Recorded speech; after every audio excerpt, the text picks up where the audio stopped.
Bismillahirrahmanirrahim. Assalamu alaikum students. Welcome to AppSec's online support program round 2. This is a revision tutorial of history.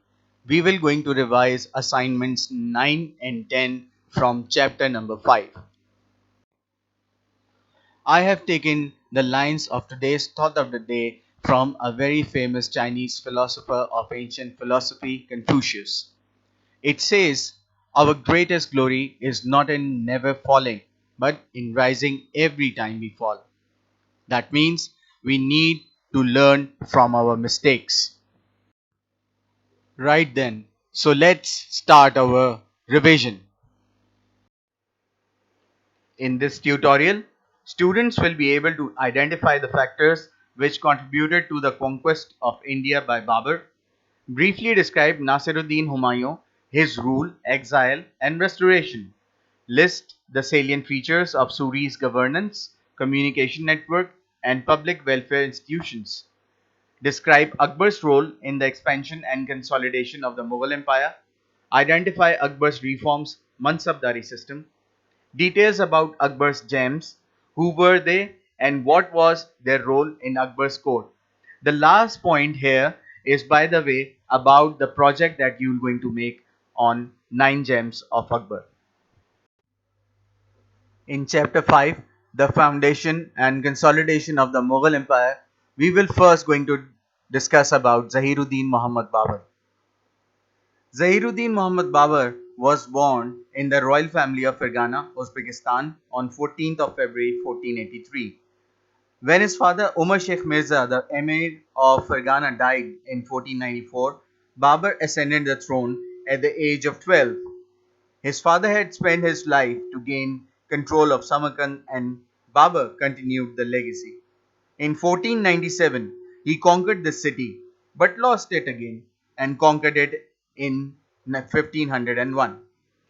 While he was busy in his expedition, some of his uncles and nobles of Fergana revolted against him and exiled him from his homeland for 3 years. He wandered in Central Asia, trying to prove his leadership qualities to his followers. Finally, he established himself as the king of Kabul in 1504. Invitation to replace Ibrahim Lodi. In 1521, the nobility of Delhi invited Babur to Delhi and drove out Ibrahim Lodi, the ruler of Delhi. Daulat Khan, the governor of Lahore at that time, supported Babur's invasion.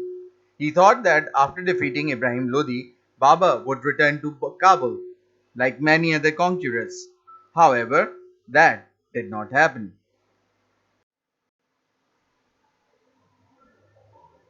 5 years after his initial invitation to the subcontinent, Babur launched an attack on the Delhi Sultanate.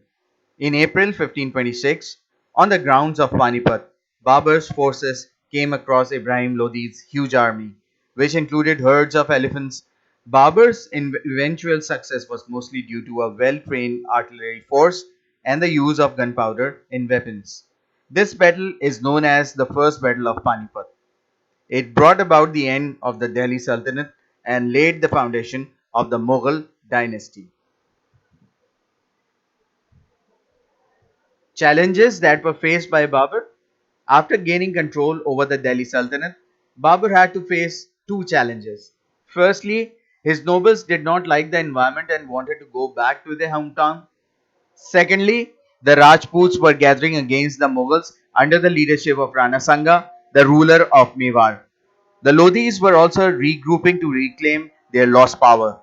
Babur came across Rana Sanga in the Battle of Khanwa and succeeded by using his superior military tactics. In the autumn of 1530, this great Mughal ruler Babur fell ill because of his long tiring campaigns and the hot Indian climate.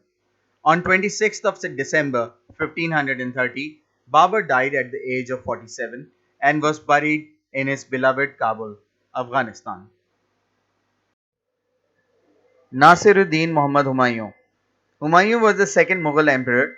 He was the son and successor of Babur. After Babur's death, Humayun followed his father's advice. He was kind to his brothers and appointed them to high positions. but in return they betrayed him. In the first 10 years of his rule, the main challenges he faced were posed by the Afghan nobles, the Rajputs, and internal court conflicts. Humayun realized that Sher Shah Suri was the greatest emerging threat to the Mughal Empire. To subdue Sher Shah Suri's powers, Humayun marched towards Bihar and Bengal with a huge army in 1438.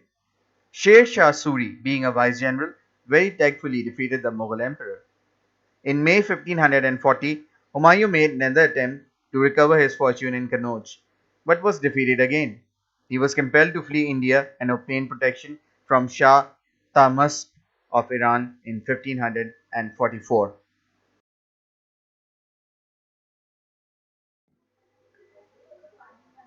He captured Kabul and Kandahar with the help of the king of Persia and finally restored the Mughal throne at Delhi and Agra after 15 years. As he was interested in astronomy, he established an observatory on the rooftop to study the stars. In 1556, he fell from the observatory stairs and received fatal injuries and died. Sher Shah Suri. Sher Shah Suri's rule spans over 5 years from 1540 to 1545. The reforms he introduced in military and civil fields, notably in revenue administration, are incredible. During his short reign, he constructed a road link from Peshawar to Bengal that is known as the Grand Trunk Road. It was 1500 miles long. He built rest houses at a distance of every 10 miles with beds, water, resources, and grain for horses. Trees were planted along the route for the travelers to rest. He established a postal service in the region and set up courts throughout the kingdom to provide justice to Muslims and Hindus. He divided his kingdom into districts and appointed accountable and honest officials to run them. After his death in 1545, his successors could not hold the empire, hence, the Suri Empire collapsed. Jalaluddin Muhammad Akbar. He was born in 1542 in Umarkot, Sindh, during the exile of Emperor Humayun.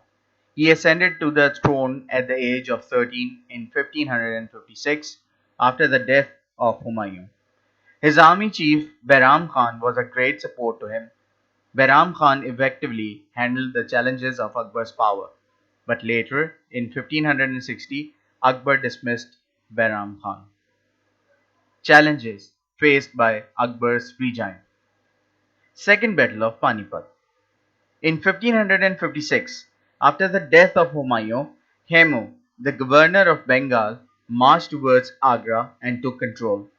Later, he started moving towards Delhi with a huge army, including 1500 war elephants. Both armies met face to face on the grounds of Panipat and the Mughal army defeated them. Hemu was killed in this battle. Nobles in the court.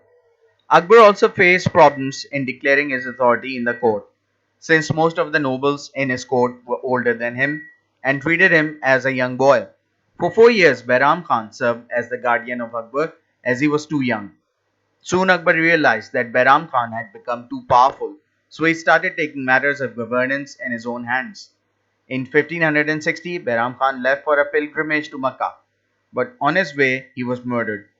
Soon, Akbar proclaimed his authority over all nobles in the court and all rebellions were suppressed. The Rajputs. Akbar had to subdue the warlike Rajputs. He opted for reconciliation with them and appointed Rajput nobles on important positions in his empire. The jizya imposed on non-Muslims and the pilgrimage tax paid by Hindus was abolished to specify the Hindu population.